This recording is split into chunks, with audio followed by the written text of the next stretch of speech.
समुद्रात अनेक शिंपले असतात, पण प्रत्येक शिंपल्यात मोती तयार होत नाही. त्याप्रमाणे प्रत्येक कुटुंबात ज्ञानवंत प्रज्ञावंत व्यक्तिमत्व निर्माण होईलच असे नाही. कोणतीही विशेष ज्ञान परंपरा नसलेल्या मध्यमवर्गीय शेतकरी कुटुंबात सरांचा जन्म झाला.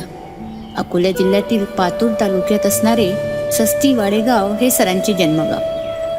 शुद्ध बीजापोटी फळे रसाळ गोमती या उक्तीप्रमाणे श्री सुखदेवराव व सरस्वताबाई यांच्या पोटी 6 अपत्य जन्माला आले. त्यातील शेंडेफळ म्हणजे डॉक्टर हेमंत खडकेसर हे होय. 3 बहिणी व 3 भाऊ अशा एकूण गोतावळ्यात सर मोठे झाले. सरांचे प्राथमिक शिक्षण गावातच झाले. गावात इयत्ता 7वीपर्यंत शाळा असल्याने 8वीपासून त्यांना वाडेगावला सायकलने जावे लागत असे. मित्रांबरोबर शेताच्या बांधावरून सायकल फिरवणे हा त्यांचा आवडता छंद होता. सरांना इयत्ता 11वी-12वीमध्ये म्हणजेच आयुष्याच्या एका महत्त्वाच्या वळणावर मराठीची गोडी लावणाऱ्या धनाग्रे मॅडम ह्या त्यांच्यासाठी टर्निंग पॉईंट ठरल्या. ही आवड एवढी वाढली की गणिताच्या पेपरमध्ये कविता लिहून मी फर्स्ट क्लासमध्ये नापास झालो असे ते गमतीने सांगतात. 12वी नंतर घरच्यांच्या इच्छेखातर त्यांनी अभियंता पदविका प्राप्त करून काही काळ सार्वजनिक बांधकाम खात्यात अभियंता म्हणून नोकरी केली.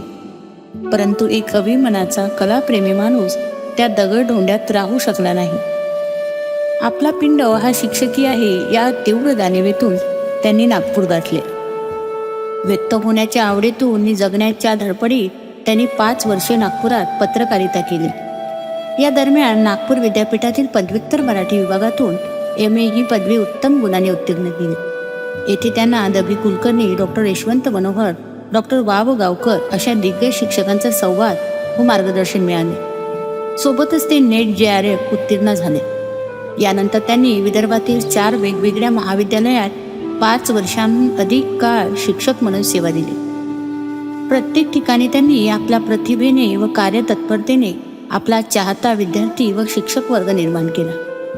यामध्ये त्यांना doctor Akshay Kumar Kale, doctor Devendra Punse, doctor रमाकांतजी कोलते, डॉक्टर श्रीकांत तिडके यांच्यासारख्या मान्यवर विद्वान मंडळी भेटल्या.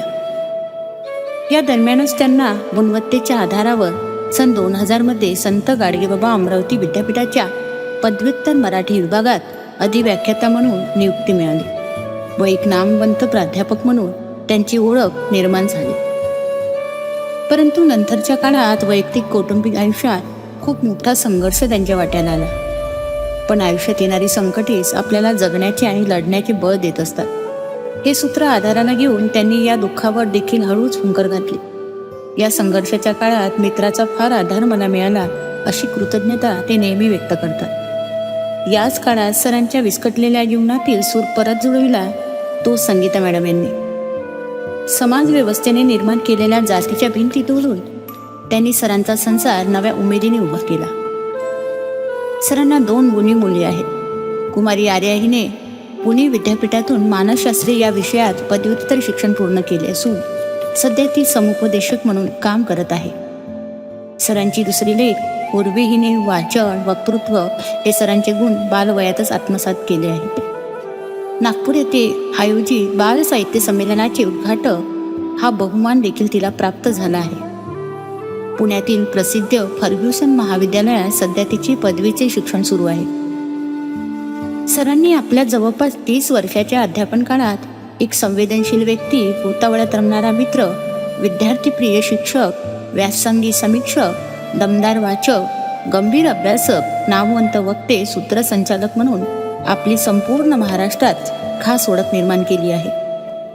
विदर्भ साहित्य संघाच्या अमरावती शाखेच्या कार्यकारिणीमध्ये उपाध्यक्ष म्हणून ते वाङ्मयीन उपक्रमात सक्रियपणे सहभागी आहेत. सरांचे वाचन दांडगं आहे. कित्येक कवींच्या कविता त्यांच्या मुखपाठ आहे. वेगवेगळ्या विषयांवर 300पेक्षा अधिक व्याख्याने दिली असून त्यांचे सुखी माणसाचा सदरा या विषयावरील व्याख्यान लोकप्रिय आहे. सरांनी अर्वाचीन कवीचा काव्यविचार, वाङ्मयीन वाद ही साहित्य विचारांच्या प्रांतातील मौलिक पुस्तके लिहिली आहेत. अनेक वैचारिक लेख, संशोधन लेख, कविताही त्यांनी लिहिल्या आहेत. सरांना आतापर्यंत विदर्भ साहित्य संघाचा कुसुमानील समीक्षा पुरस्कार आणि पाब गायत्री पुरस्कार तसेच अर्वाचीन कवीचा काव्यविचार या पुस्तकासाठी महाराष्ट्र शासनाचा राभा पाटणकर उत्कृष्ट वाङ्मय निर्मिती पुरस्कार प्राप्त झाला आहे.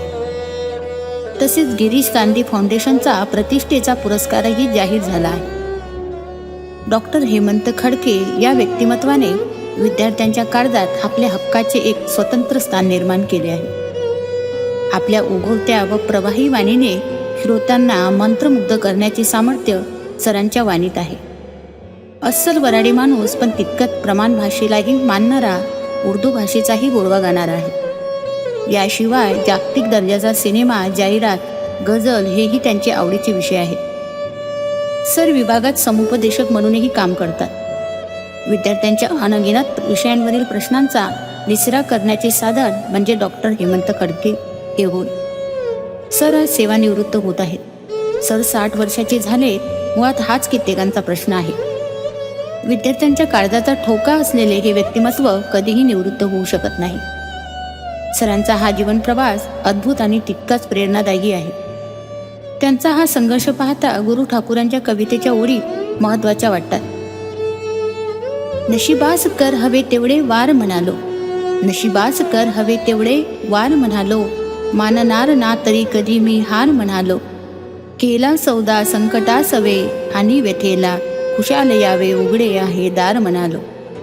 केला सौदा संकटास वे आणि व्यथेला, खुशाल यावे उघडे आहे दार म्हणालो. खेळवून मज अखेर जेव्हा नेती दमली, खेळवून मज अखेर जेव्हा नेती दमली, डाव नवा मांडून तिला तय्यार म्हणालो. रिचवून सारे तुडुंब प्याले अपमानाचे, रिचवून सारे तुडुंब प्याले अपमानाचे, दगाबाज या दुःखालाही आभार म्हणालो. रडलो नाही लढलो, रडलो नाही लढलो, भिडलो आयुष्याला, राखेतूनही उठलो अन यलगार म्हणालो, राखेतूनही उठलो अन यलगार म्हणालो. सरांच्या या प्रेरणादायी प्रवासाला मानाचा मुजरा आणि पुढील प्रवासासाठी खूप खूप शुभेच्छा. धन्यवाद.